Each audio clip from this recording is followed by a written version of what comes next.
Jovan Buha! Buha! Yo, yo, I'm Jovan Buha, Lakers beat writer for The Athletic, and welcome to episode 71 of Buha's Block. On today's episode, I am thrilled to be joined by our first three-time guest of the podcast, Mr. Sam Amick. Sam, how are you doing today? Jovan, I'm not going to do it because I think I would fall short. I feel like trying to mimic that intro. That's amazing. Now, when you call in our conversations, that's all I'm going to think about. Shout out to Petros. Yes, Petros has got that amazing radio voice. Yeah, man, 3 out of 71. I'm not good at math, so I don't know the percentage, but I'm honored and happy to be here. It's over 3%. That's all I know. So we'll take it. We'll take it. We're talking at a time when there's a lot of news surrounding the Lakers. It feels like there's always a lot of news surrounding the Lakers. So I guess it's just a normal day in Lakerland.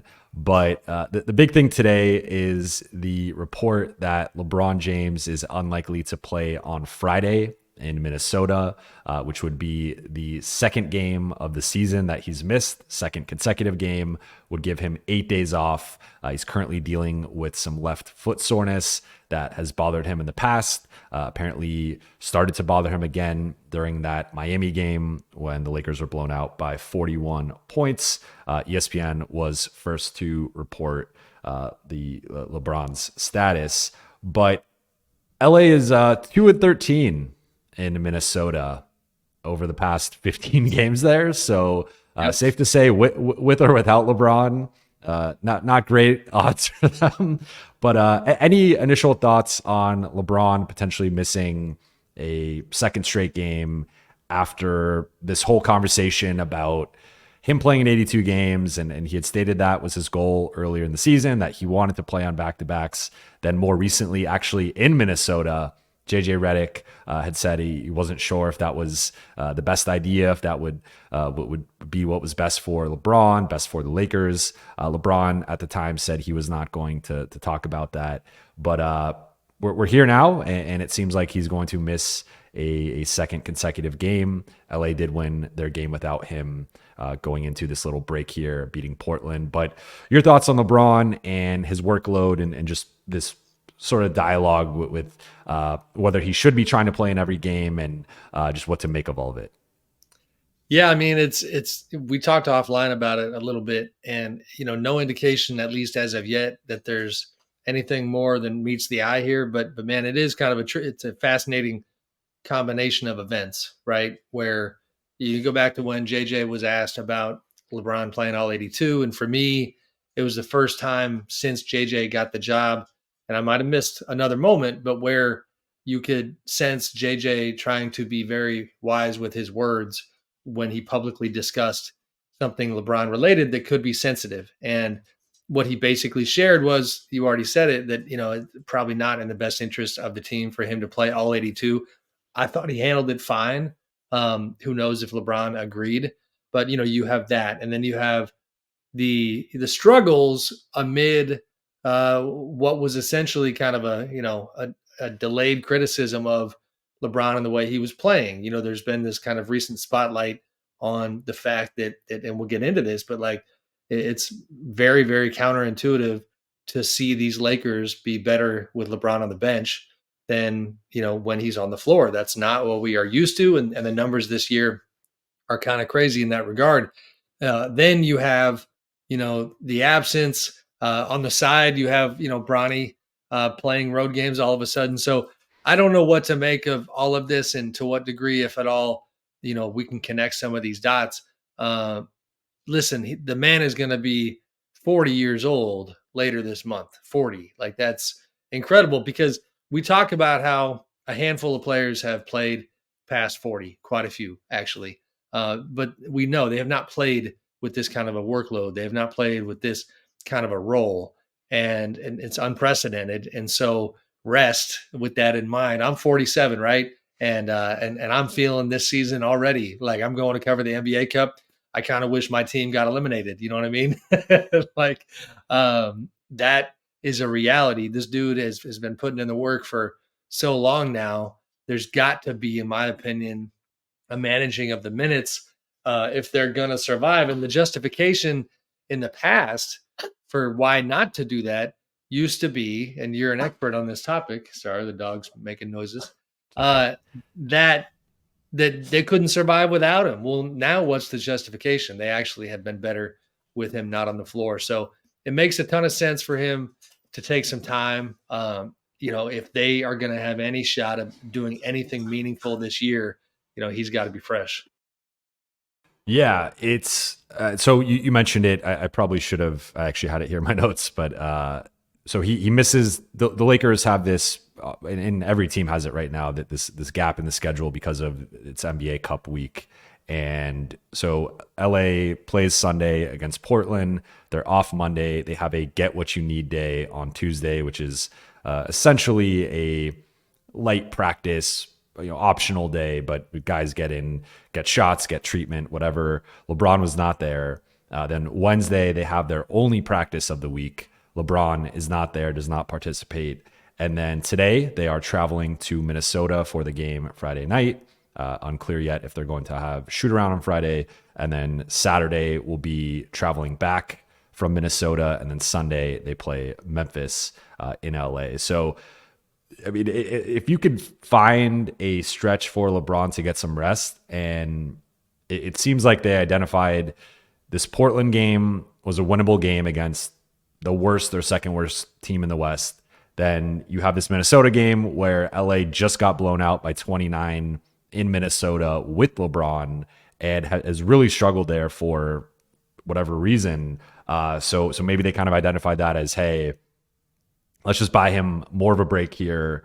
Let's, it's going to probably cost us the game in Minnesota. Like it would be a pretty notable win for them to pull off on the road without LeBron. But getting that 8-day break, it's might be the only time he gets that type of break the rest of the season, barring him, suffering an injury or a setback or whatever. So I think it makes sense in looking at it. I know we're going to dive into his workload a little bit later in the show with one of the mailbag questions, but just looking at this year compared to last year, his minutes are virtually the same, which I was surprised by in doing research for this topic. Like, he's at 35 minutes a game. Last year, he was at 35.3. Feels like that's a little too high. Yeah, I think you probably want to see him in that 32, 33 minute range, though. Going back to last season with opening night and the minutes restriction in Denver and how he took that, I can understand why the Lakers maybe are limiting his workload. And then the usage percentage has actually gone up. So the first 10, 15 games of the season, he was at between a career low and the second lowest usage percentage since his rookie season. Now he's back up to an even higher usage percentage than last season. So he's really increased. Like, we've seen that the Lakers shift the offense into LeBron being far more involved over the past couple of weeks or so. And I think finding a break for your soon to be 40-year-old superstar in year 22, not ideal timing for the Lakers given the recent skid that they've been on. But I think the worst thing you want to do is force LeBron to play a game in Minnesota and you still lose anyway. And now you're just putting this additional mileage on him. I think there's an element of like, this is a marathon for the Lakers and they need to be diligent with how they handle his workload. But you also mentioned Bronny, and this was another news update that happened on Wednesday where LA is shifting things with the Bronny plan. And it's always been fluid. That's kind of been the one thing that like the Lakers have always maintained a level of fluidity with the Bronny situation and just their player development plans in general. But according to Chris Haynes, who first reported it, Bronny will be making his road debut in Phoenix tonight with the South Bay Lakers. This goes against the previous plans for Bronny in terms of only playing in the home G League games. And there's some security elements to that. There's also the Lakers wanting him to get road trip experience and just being around the team as much as possible to kind of catch up on some of the experiences he missed out on last year. But some of the experiences he missed out on last year were also just playing in games and getting those reps and that experience. So I think this is a good thing. I think this probably always should have been the plan, but I guess it's a situation where it's better late than never. Like the Lakers had the South Bay Lakers had a road game a couple weeks ago in San Diego against the Clippers there. And like, I feel like that is another one where like it probably would have made sense for Bronny to play in that game. Now he has been dealing with some left heel soreness, and that's kept him out for parts of the last like 3 weeks or so.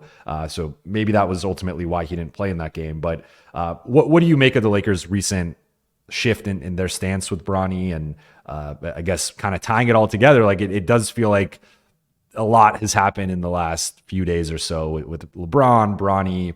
There's been a lot of speculation about LeBron and the Warriors and all that stuff. So like, I guess tying that all together, what do you make of this shift with Bronny? Yeah, I mean, it's, better late than never. Like you already said, when I reached out to Bronny's camp to confirm the update, the 2-word answer I got is like, it's the most common sense answer that you could imagine. And it has been there all along, which is more reps is all I was told. Like, that's it. More reps. I'm looking at the numbers here. Bronny has played in 7 games with the Lakers, and he's played a combined 18 minutes. That's not how you get better. Not to go in the weeds a little bit. I'm writing a piece about the Houston Rockets for this week, and I just talked to their GM and their coach and their group about all of their young players and how they chose to not sign certain free agents because they wanted their young guys to get more reps. And all across the board, these guys are getting better quickly. That's how you get better in this game. You do not, you can get better in practice and putting the work in, but competing and playing is how you get better. So better late than never on the Bronny front. I'm sure, like always, maybe there's a little more to the story in terms of why there was a shift in strategy. Nobody indicating to us that there is any angst about the shift in strategy. It appears they are on the same page. So I'll take that at face value for now. That makes a ton of sense. On the LeBron front, I don't know which road you want to go down, but I'll tie a bow on our previous discussion by saying this. If you think about last year, as far as rest in LeBron and what's right for him at this stage, last year they started smelling that NBA Cup, kind of whiff and thinking about the trophy, and they really talked themselves into this idea that winning the first cup mattered, and not only that, but maybe it would, kind of propel you to something special later in the season. This is the inverse of that, and if I'm, giving my 2 cents, I would argue this is the better approach. Like, the NBA Cup does not matter for the Los Angeles Lakers. It is the Lakers. They play for real championships. They don't play for the cup. They had to get talked into hanging the banner. I get it, LeBron. There's nothing wrong with taking pride in winning the first banner, but that's in the past. This one doesn't matter for them. They're trying to actually do something, or at least they claim they're trying to actually do something. And so rest at this point is given the geriatric age of their franchise centerpiece. He's just not a young dude. He's 40. That's a dinosaur in basketball parlance. And to his credit, he's still playing at a high level. But yeah, the rest is a good thing no matter how it comes. Well, speaking of the Lakers and what they're trying to do this season, let's get into the conversation about where this team's at right now. So we zoom out and take a 10,000-foot view of everything. What has been your perspective on LA's season? Because they have this hot start. They get out to they're 10-4. They're on a 6-game win streak. They're 3rd in the West. AD's getting some buzz as like a back-end MVP candidate. JJ is one of the leaders in terms of the Coach of the Year race, and the vibes are great around the team. Since that point, they've gone 3-7, including a stretch where they lost 7 of 9. 4 of those losses by 20 plus points, including 3 of those losses getting blown out in the second half by 20 plus. Then they have the back-to-back debacles in Minnesota and Miami, lose by 29 in Minnesota, 41 in Miami, 70 points across 2 games. Miami loss was the second worst loss of the LeBron AD era. Interestingly, they actually had a 44-point loss in Philly last year at the beginning of the season that people kind of forgot about. But that was also like Maxey was coming into his own. They had Embiid, so it snowballed certainly. But I think that was a more, I would say, excusable loss than this Miami one. And then just for a little bit of context of LA's struggles, they are 5-10 against teams above 500, which is 18th out of the 20 teams currently in the play-in tournament.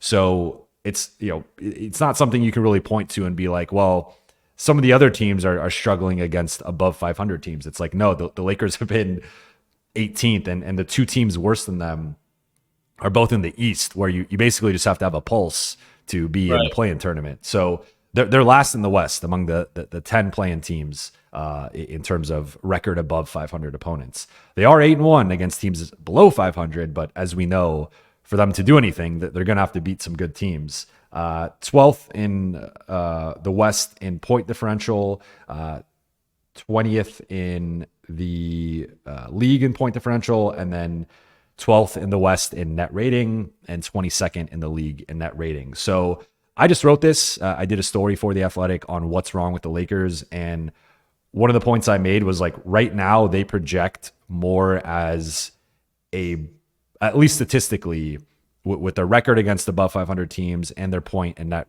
point differential net rating, they look like a team that's like barely hanging on to being a play-in team. They actually look more like a team that's more likely to miss the play-in than like jump up into the top 6. And that's a bit concerning. Now they've dealt with injuries. They've had a tough schedule, second most road games in the West. So like there are certainly some things that have played a part in this slower start and like some of their markers not being where they want to be. But from your perspective, you got the national perspective. You're following the league. You were there for opening night for their big win against the Timberwolves to kick things off. What's been your perspective on this team and sort of the recent skid, and like how do you kind of parse through that in terms of, is that the real Lakers? Is the opening stretch that they had the real Lakers? Like how do you view all of that? It's not good, Jovan. Like it's really not. And because I knew we were going to be visiting, I jumped into the numbers and wanted to make sure I knew what they look like. It's interesting. Just yesterday, I was analyzing the Kings in a different platform and talking to somebody about the Kings and how their net rating, their offensive rating, their defensive rating, if you're a Kings fan, what should actually make you hopeful, because their record, which is 2 games under 500, profiles like a team that should be 4 or 5 games over 500. They've just dropped a bunch of close games. The Lakers are the opposite of that. The record looks like fool's gold. The numbers paint a picture of, like you said, a non-playoff team, a non-play-in team. It's ugly. It's really ugly to hear you rattle off all the early optimism.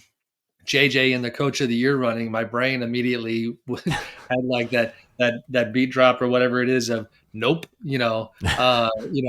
AD for Defensive Player of the Year, MVP, nope. Like that stuff's out the window, and the defense is a major issue. They're 26th in defensive rating, and I bring that up because you mentioned that I was there opening night when they beat Minnesota, and I wrote, like a lot of people, about how, like, man, if JJ is going to unlock AD like this, then maybe that's kind of the X factor that helps the Lakers get to the next level. And at that time, AD had talked fairly frequently in training camp leading up to the early season about the way he gets discussed as a defensive player, how he doesn't get enough credit. And I still think there's merit in what he's saying. And I do actually kind of feel bad for him because he's fantastic on that end. But then here we are again in the thick of the season, and you look at the information, and it's like, AD, you just can't be in the running for that award when your team is a turnstile collectively. You are the leader of that team defensively. Now, a lot of that is on his teammates. A lot of that is on Rob Pelinka for the way this roster is built, but it's not good. And we'll get into this more, but it just further kind of undercuts the idea that some within the Lakers appear to have had, that this group just needed time to grow. They've been mostly stagnant for almost 2 years now in terms of making moves, and they've been very reluctant, specifically to discuss Austin Reeves, who I only highlight because he's a good young player on a very team-friendly contract that would inspire other teams to, to play ball negotiation-wise. But like that, to my knowledge, is still a non-starter. And in the absence of that, it's what are you doing? My last thought would be, because you talk about the downturn, and I say this kind of in jest, but there's truth to it. You can blame the Russell Westbrook revenge game. You look at when things went kind of down for the Lakers. November 23rd, they had that game where Russ kind of went off and then jumped on social media and had his moment against his former team. And it's been all bad news since then, from 10-6 to 13-11. So, I mean, really, I guess amidst all that negativity I just spewed at you, to be 13-11 at this juncture is like, if some of these things are fixable, their positioning is not terrible. The West is still, a lot of parity, and they're in the thick of it, but they don't look like a daunting team at all. And so I think there's a lot of negative things we could point out, because again, like as I just mentioned, point differential, or I touched on their point differential and net rating being both 12th in the West, and like those things are typically stickier from a data perspective in terms of like being harbingers of what a team, like how a team will perform the rest of the season. So again, while they're 8th in the West right now, their markers are have them outside the play-in currently. What I will say though is like, this is a team that has tended to punch above their weight. They punched above their weight the last couple of years in terms of what their net rating was and how many games they won. So they have shown it a bit, like they have an ability to win close games. I know the fan base will point out the Orlando loss where they missed 4 free throws down the final 40 seconds, and the Atlanta loss where they botched the switch onto Trae Young. He hits a game-winning 3. But like those losses aside, that the Lakers have been a pretty good clutch team over the last few years, and that's allowed them to kind of punch above their weight. So I think while the numbers say one thing, like ultimately the results are what matters. And if this continues to be a team that maybe from like a net rating perspective isn't as impressive as like, I'm sure if you ask the Sacramento Kings, would you rather have a worse net rating but a better record, they'd probably take the Lakers positioning, at least in terms of like a statistical profile of just, you'd rather be like, it comes down to wins, right? So like you could do it ugly. I would argue the Lakers have done it ugly. Figure out who's good and who's not. That's all there is. Exactly. Like we're in agreement. I'm just more so saying like I think there is something to. I think the Lakers might be somewhat of an exception here. If you're trying to find the optimistic case in this, I think the Lakers have just tended to be a team that sort of punches above their weight. And then the other thing I will say is after this Friday game in Minnesota, LA is basically not leaving, not even basically, they're not leaving California for almost 3 weeks. So they come back, they play Memphis. Then next week they have 3 days off. Then they go to Sacramento for a baseball style 2-game road series in Sacramento. Come back, play Detroit, then go to San Francisco for Christmas. Then they're back for 3 home games. And then they go on a little mini Texas road trip in early January. So if we assume, I'll assume, I won't put words in your mouth. I'll assume they lose on Friday to Minnesota and drop to 13-12. But from that point on, with this like 2.5 week stretch, that there are some tough games. Detroit's not an easy team to just, they're not a pushover anymore. Golden State on Christmas is obviously going to be tough. And then they play like Sacramento again, Cleveland. So like they've got some tough games, but if they can survive that stretch or even maybe regain their mojo during that home heavy stretch, because this is also a team that's been much better at home, that's maybe like enough to get them to consider doing a bigger trade. And that was going to be the next topic for me before we get into the mailbag questions, is like trade season's upon us. as of Sunday, there will be all these players in the league. I believe it's around 75% of the players in the league will be trade eligible. And so that's a few days from now. But with the Lakers, what is your biggest question currently that you're sort of just fascinated by in terms of the direction of the team? And I think that the next few weeks are going to be telling in terms of what they ultimately decide to do. Because I've been consistent in reporting that my understanding of the situation is that if they do make moves, like maybe there's a Jonas Valanciunas move that happens soon. He'll be eligible to be traded on December 15th. But aside from that, more likely bigger moves would come in January or closer to the February 6th trade deadline. So with the context of trade season upon us and this likely being something that drags out into January, what are you going to be monitoring with the Lakers over the next few weeks? Well, first of all, you mentioned the schedule, and as you know, I live near Sacramento. I think maybe if I throw a barbecue over those 3 days that the Lakers are here, we'll get Rob out here and Jeannie and LeBron, and we'll get all the answers. Jovan, you got to make sure you come by. I'm sure we can I'll pull be that there. off. Something tells me between those two games, there's likely going to be a Laker trip to Napa. I'm just guessing, but It's a good we guess. shall see. Good team bonding.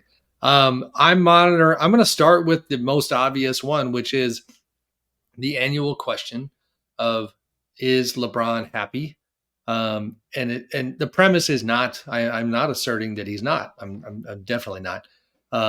He's not happy with the outcome, I'm sure. And I think he would love to have more help on the roster. But because of the backstory, I don't know why I'm blanking on the timing. When did the Golden State flirtation take place? Last trade deadline, 2024 trade Yeah, deadline. that's right. Okay, so like that, this is the fun part of our job, where once certain things are revealed, it is absolutely fair game in terms of what happened behind the scenes. It is then fair game to just learn from those developments, those revelations, and take them forward in the conversation. So we already know that the Warriors, would love a dream scenario of Steph Curry playing alongside LeBron. Then we got to witness the Team USA magic that those two guys put together in the summer that only kind of adds more fuel to that fire. At that time, I actually wrote about this flying back from Paris after covering the Olympics, and talked about how taking a pulse on the Warriors basically this time of year and the Lakers this time of year was going to be the next step. Are they still in a position of need? And with those two guys, Steph and LeBron, kind of looking around for more help. And the answer is they both are. So that storyline is going to stay alive until we potentially hear that, Joe Lacob called Jeannie Buss again to say, what about LeBron? And then what is the answer going to be from LeBron, from Rich Paul? That's just doing your due diligence to monitor that again. Now, I will qualify all of that by reminding people that all indications are LeBron loves his life in LA with his family structure, his son now being on the team, but these are real things. The Team USA experience reminded us how much he enjoys playing meaningful basketball. And he even openly talked about how, he doesn't know how many opportunities he has left where he can play in real meaningful games like he did in the Olympics. And right now these are not meaningful. I mean, they're meaningful games, but they're not going the way he wants them to go. So that's front and center. From there, it just becomes, reading the mind of Rob Pelinka and Kurt Rambis and the small group that they have around them. It's a question of, are they still believing in the D'Lo, Rui Hachimura existence where, these guys are going to kind of round out the edges in the kind of way where they can have a contender? I mean, the evidence is so strong at this point that that's not the case, that you got to think that they're rethinking it. But I don't have clarity there. I don't know, you reported on previous earlier in the season about Walker Kessler, people like that. And I think we learned that, getting somebody next to AD like that, which is that's a pretty high bar to pass or to reach, would be something that was on their radar, but that's not easy to get a guy like that. So we'll see. Because it's so early, I think we don't have clarity yet. And I'm with you on both fronts. I think the LeBron thing has been the buzzy thing of are they going to trade him? Is he, where would he go? I think that the one thing we have to mention and that any LeBron conversation has to just be aware of is he has a no trade clause. And he is one of two players in the league, along with Bradley Beal, that has a no trade clause. So I think already the Lakers being a star friendly organization, or at least presenting themselves that way, they would they would only trade LeBron if he wanted to be traded, and they would only trade him to a destination of his choosing or at least of his approval. But that is the case just because he could veto any trade because of the no trade clause. So if LeBron, they're only going to move him with his blessing, and likely it would be a destination of his choosing rather than just an approval thing, because he is in control of that. So I think that's one thing worth mentioning with LeBron. And as you said, all indications have been that he's been happy in LA. He's re-signed multiple times. He's now, if he plays another year, this is going to be the most consecutive seasons in a row he has played in one place, surpassing the first stint in Cleveland. And I don't think that's an insignificant thing. Like, he's obviously liked being a Laker, being in LA, having his family here, and then now having Bronny with him. So I think it's fluid, just like with anything. Who knows? Maybe the Lakers go off the rails the next few weeks, and if I bring you on in early to mid-January, we're having a different conversation of where things are at. But as of right now, I think I've been operating under the assumption that LeBron just wants to make this work and figure out a way to make the Lakers as great as they can be, and give himself another shot to win a title in LA and not elsewhere. But to your second point, like, that's the thing for me, is just what is Rob Pelinka in the front office thinking, and what is the bar? Because Jonas Valanciunas has been the buzzy name. He was on LeBron's list over the summer of a guy he'd be willing to take a pay cut for. It clearly doesn't fit in Washington long term. That seems to be more of a placeholder situation. But I also look at it like, if it's a second, if it's a couple seconds, like, that could upgrade the team. But I don't see Jonas Valanciunas being this like giant swing piece for the Lakers that elevates them from a team that's barely above 500 and profiles worse than that to like a 55 win team that can compete with OKC and Boston and Cleveland, et cetera. So, like, even if they make that move, while that could improve the team, and from my understanding, LeBron and AD have been, like, LeBron obviously liked Valanciunas dating back to the summer, but that's continued into the season in terms of those guys being on board with potentially bringing him on.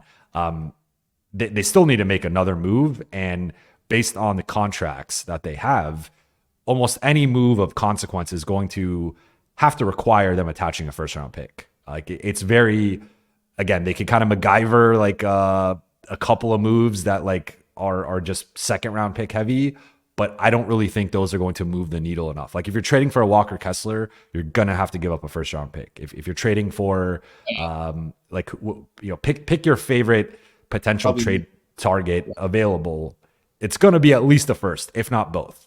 And so that's my thing, is just where's the front office at in terms of, frankly, their belief in this group? Because I think that's what it comes down to. If you believe in this group and what they can achieve with the right move or two, you go for it. And if you don't, then you don't, right? And I think there has been this notion of like, there wasn't a move at the 2024 trade deadline, so like we have 3 picks to play with over the summer. Well, they didn't play with those picks over the summer, and now it's kind of debatable. We got 2 picks leading into the 2025 trade deadline. Well, let's see it. Like, let's see if they make a move with those picks. Otherwise, it's sort of just been them kind of kicking the can down the road, so to speak. But I want to hit.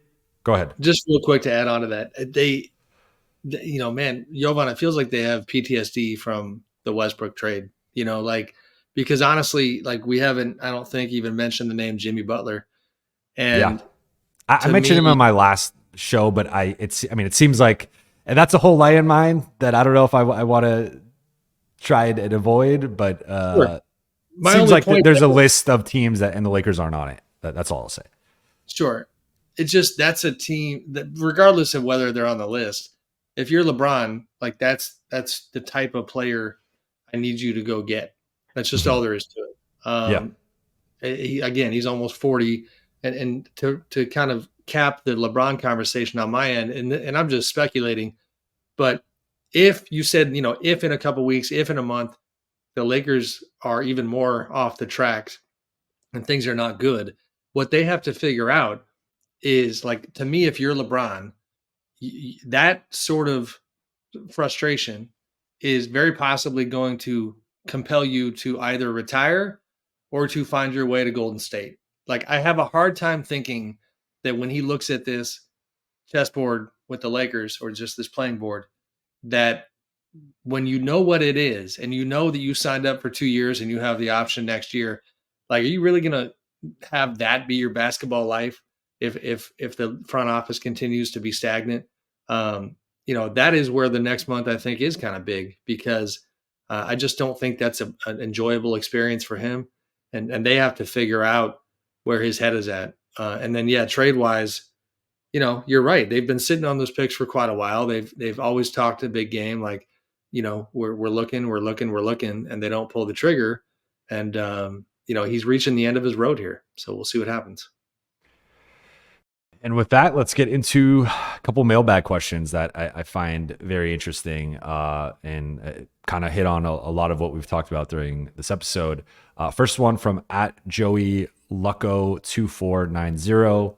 In the unlikely event LeBron requests a trade and we decide to rebuild, what are our guys worth? Reeves should fetch a first, ideally from Atlanta in parentheses. AD should get 5 firsts based on recent trades. Connect isn't a player to build around, but as a proven shooter on a rookie deal, we could flip him for much more than we drafted him for, right? Rui is a PJ Washington level type player. We do this right, and we are an exciting young team with extra picks instead of an aging team with a round 2 ceiling and no way to improve from there. So based on this question, I will condense it to you.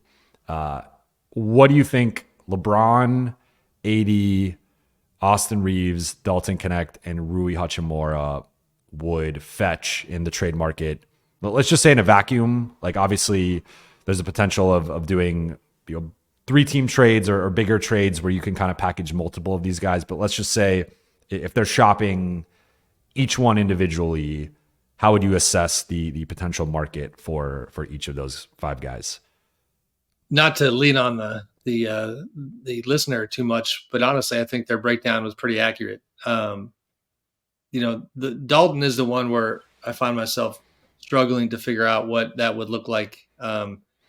Because yes, if you're going to get off a young, promising prospect like that, at minimum, you would want to pick that was higher than where you took him. You probably want to target a player that you think is going to, I don't know why you're moving Dalton Connect right now. I mean, you got to hold on to that guy. He's one of the few bright spots you have. Rui has a lot of critics around the league, and so I think the market for him is going to be fairly depressed, and probably not to Palenka's liking if that was something he did. Austin, I do think his value has continued to improve, and I don't know.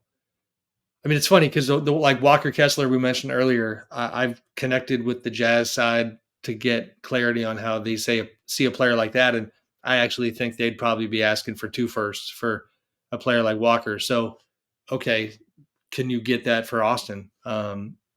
Potentially, I think so. I think he's the only one they have in terms of young players who truly moves the needle. AD, it's interesting. He's such a great player. I don't know what the haul is going to look like for him, because also has some critics, is not a young man anymore. Um, has the championship under his belt, played the best basketball of his life in the bubble. But right now, and I'm being a prisoner of the moment, like, to see him play at the high level he's played at while his team continues to struggle, would make me reticent as a team pursuing him to give everything you had to bring him to town. So I kind of wonder what that market would look like. But yes, in terms of what the market is set at, if you compare it to the Rudy Gobert trade, what was the other one you mentioned earlier? More Mikal recent. Bridges. Yeah, the Bridges deal with 5 firsts. You know, um, that's a desperate team in the Knicks. They had been waiting for their moment. So if you can find a team that is in love with AD, I mean, his AD's impact on the game is certainly greater than Mikal Bridges. So if that was your calculus, then it should be 7 firsts. Yeah. But I that's mean, just not going to happen. yeah. So What do you think about LeBron? I guess the LeBron one's that's tricky just because he has the no trade clause. So I think it's a 1-team market. Like I honestly and think Golden State has 2 firsts to trade. I want to say, I think 2. Well, the Kuminga's I mean, I don't remember their draft profile, and maybe you can cheat and look it up. But like Kuminga's the one where last night, in fact, that Warriors game against the Rockets was for me so fun to watch through the Kuminga lens, because you can tell here this young guy finally gets his opportunity.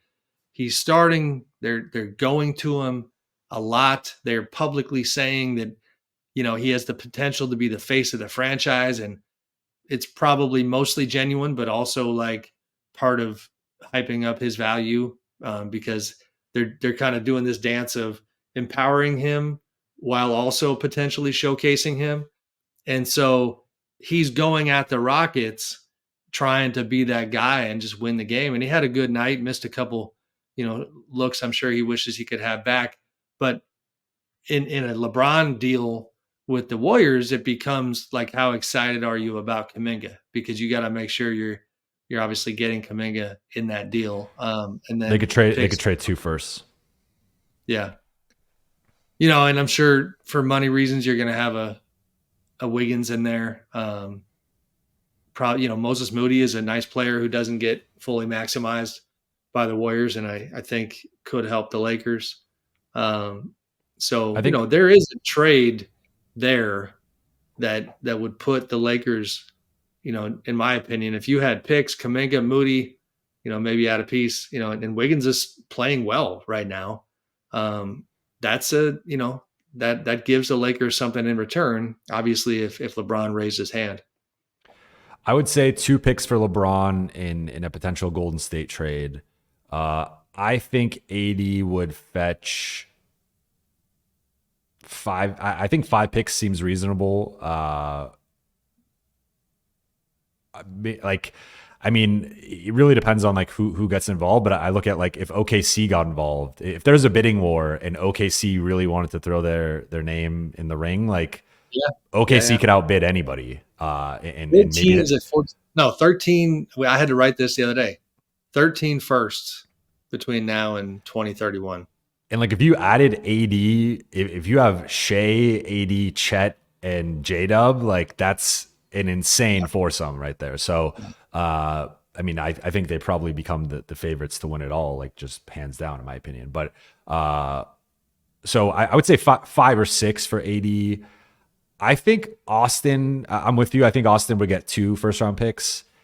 And Rui, I think, is probably 1 or 2 seconds. I think it's something that, like, sometimes I think fans are in a little bit of a bubble. And I know, like, when I've talked about Rui being a pretty polarizing player and, like, league-wide not having that. Like there are definitely people around the league who did not like that contract that the Lakers signed him to. And I think it's aged fine, but like you could argue it's been a bit of an overpay. So I think Rui's maybe like a second, like maybe 2 tops if it's a team that really likes him. I don't see him fetching a first. And then Dalton's an interesting one. I could see Dalton going, because he's on a rookie deal still in his first year, and because of the way how that works, it's going to be a cost-controlled contract for like 6 to 7 years.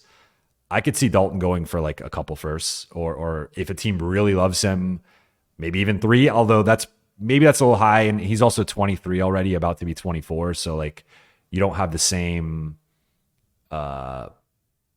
like growth curve that you might have with other younger guys, but I think Dalton probably gets you a couple first. But let's hit on one more, and then we will get you out of here. Is it time? This one is from Ice Cold AC3. Is it time JJ and Pelinka have a serious talk with LeBron regarding limiting his role? This team plays with more pace and efficiency when LeBron is not on the court. And you know what? I had 3 questions, so I'll just combine this one. From They Call Me Dip. What's your perspective on LeBron's effort level on defense? I figure he's the most egregious in terms of getting back / complaining to the refs / not closing out rotations. I worry that it creates a double standard where we know JJ won't pull him, but he likely would for other players. I know he's 40, but he's still our team leader. So we have a question about LeBron's defense, and we have a question about JJ and Rob talking to him about limiting his role and the offense playing with more pace and efficiency. So I think this is where we could kind of touch on some of the LeBron numbers and then wrap it up. I will quickly point out, second fewest points per game of his career, lowest field goal percentage since the 2019-20 season. His 3-point percentage has dipped 5% from last season, which was a career high. His PER, win shares per 48, and box score plus minus are all the second lowest of his career since his rookie season. And the most damning of all is the Lakers are 12.5 points per 100 possessions, worse with LeBron on the floor. And if you look at most of the principal figures on this team, they're plus 17 with D'Lo. They're plus, I want to say, 8 or 9 with Rui, similar with Dalton, plus 4 with AD. And that's maybe the most damning of them all, of just the shift from they've been fairly good with AD on the floor and really bad with LeBron on the floor. So with all that context in terms of, again, his workload and the defense, like how do you view the Lakers kind of like navigating that? And it's one thing to maybe rest him, but like I mentioned it earlier in the show, his minutes have basically gone unchanged from last season. His usage has gone up, but the results haven't been there, at least up to this point. How do you view all of that? I mean, it's, for one, this is what JJ signed up for. This is when and where his relationship with LeBron is supposed to kind of pay dividends. He's got to have the conversation. And then, like any player, it's going to largely come down to, I'm willing to sacrifice so long as it pays off. And that's where it's dicey, is whatever plan JJ potentially comes up with, they need results, because you can argue with LeBron right now and say heavy minutes is not equating to success. And that's the part of the equation that opens the door for you to have this conversation. But if you want to close the deal and have this be your new program, you've got to find a winning formula. If you do it for a week with him averaging 30 minutes a night, he's obviously going to complain if he is, sitting for 5 more minutes a night and the team is losing. We kind of referenced earlier, we keep going back to the Warriors, but with Steph and even Draymond, you've got 2 aging stars who have, it's kind of the opposite of the Lakers. They have agreed to be part of a kind of a more of a load management plan. Steph is averaging 30 a night. Draymond's averaging 28. Those guys aren't taking it as a hit to their ego, but guess what? The minutes, Warriors, just to be clear, because Steph could average 30, but yeah, minutes. Yeah, minutes. Yeah. Sorry, 30 minutes a game. Draymond's averaging. He would never average 28. that was the one. Yeah, they're playing fewer minutes. Yeah, and that's, I mean, it's never been easier to make this argument to LeBron, again, because you are talking about a negative. Was it negative 18? Minus 12.5. Or it's the on-off summary, so it looks at when he's on versus when he's off, and it combines those two. So it's a 12.5 points per game swing, yeah, which is big. I mean, and you made the point earlier, like the Lakers have often been over-reliant on LeBron in previous seasons, where the offense would die when he was off the floor, and it would be like +8, +10, +12, and with LeBron off, it's like -4, -6, -8, whatever. And that was like a wild swing. He always had one of the biggest swings in the league. This year, it's completely flipped. And it's only been 24 games. There's a chance that we're having this conversation at game 80 and it has corrected itself and regressed. Yeah. But up to this point, they've been better with him off the floor. Now, I would argue that, like, I don't care what the numbers say. I would rather have LeBron on the floor than not. But again, the numbers are the numbers. They don't have an ego. They don't. Yeah. This is not, I'm not breaking news here, but we do not watch every defensive possession. We just don't. You know what I mean? So that's, yeah. I try to, but yeah. But I'm saying all five guys. Sure. It's hard. It's hard. Are you guarding middle? Are you getting back in transition? This is the stuff that drives coaches crazy, because a lot of the narratives that we put out in the public space are not always based on the type of stuff that coaches stay up late at night studying. So the numbers right now are stark. And he was a +8 last year in terms of on-off with the Lakers. He was a +4 the year before. You and I talked before about how I think he was a -1 the previous season when they won 33 games. That was just, not a very good team. But we are used to, all throughout LeBron's career, his team being better when he's on the floor. So could it turn around? No question. I mentioned Mikal Bridges earlier. Bridges has already gone through this kind of crazy teeter-totter season where his plus-minus numbers for the first couple of weeks were atrocious with the Knicks, and they're actually really good for the past couple of weeks. So you got to have the conversation with him, and you got to, Darvin Ham was one thing in terms of LeBron deciding, agree or disagree, deciding to just kind of get off the Darvin train, not give him that avenue to make these types of decisions, to have this kind of communication. The rapport and the relationship was not there in the way that it's supposed to be with JJ. So, he's got to kind of deliver on what he sold when he got this job. And honestly, I think he's probably as kind of best equipped to do it as anybody, given, some of the history they have. I would say, just to quickly wrap up the question, like, I think the Lakers could stand to be better organized offensively. We saw that when they were more organized offensively earlier in the season. I think LeBron's usage was a bit lower. They were flowing things through AD more, and that coincided with having a top 5 offense through the first 14 games. Since then, they've been they are 26th in offense over the last 10 games off the top of my head. So I don't put that on LeBron necessarily. I think there's a little bit of blame on everybody, but like certainly getting back to running the offense more the way that they did earlier in the season. And JJ said that's the focus of this reset right now during this week, is like, what did we do well the first 14 games that we're not doing well the last 10? And then defensively, I think LeBron's effort level can certainly be better. I do think, at just given his mileage and his age and the workload, like, he's not the only star in the league that takes defensive possessions off, that there are quite a few of them.